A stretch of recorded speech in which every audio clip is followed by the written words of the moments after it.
I was just another invisible soul drifting through alleys and sidewalks. The first warmth I'd felt in weeks came when I scraped together enough for a diner meal. My heart thudded with fragile hope, but when I stepped inside, the owner scowled and motioned me out.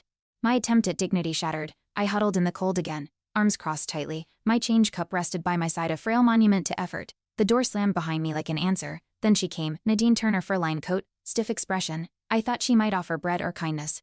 Instead, she kicked over my coins. I scrambled, desperate. She stepped on them, each crunch a slap. "You're what's wrong with this country," she sneered. I flinched. She pulled out weight loss pills. "It might help you disappear for good." My coins lay flattened like my dignity. Nobody around said a word. Not one. I stared at the ground, drowning in silence. That night, I returned to a spot near the shelter's dumpster, my safe zone. A man I didn't recognize was already there. "Move," he barked. I backed off, heart racing. No space.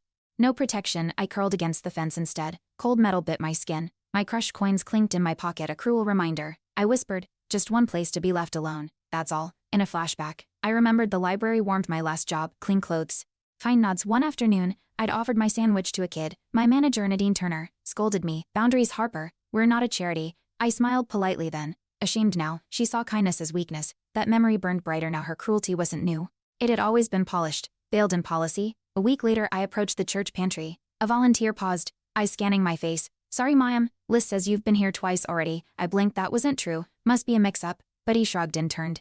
A younger woman whispered, "It's that Nadine again. She logs people out." My chest tightened. Even invisible, she still reached me. Even hungry, I didn't qualify for mercy. The twist came during City Hall's public hearing. A reporter aired a segment on welfare fraud, footage of me shown as repeat abuser.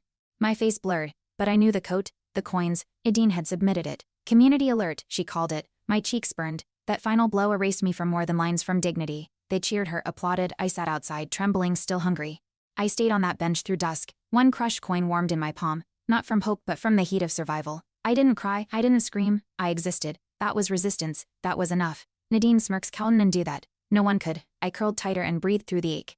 Later, a little girl passing with her mom dropped $1 in my cup, just one, but she smiled. That broke something in me in a good way. Maybe not everyone was like Nadine. Maybe kindness survived in fragments. I whispered, "Thank you," voice cracking. I was still here. Still whole, just enough.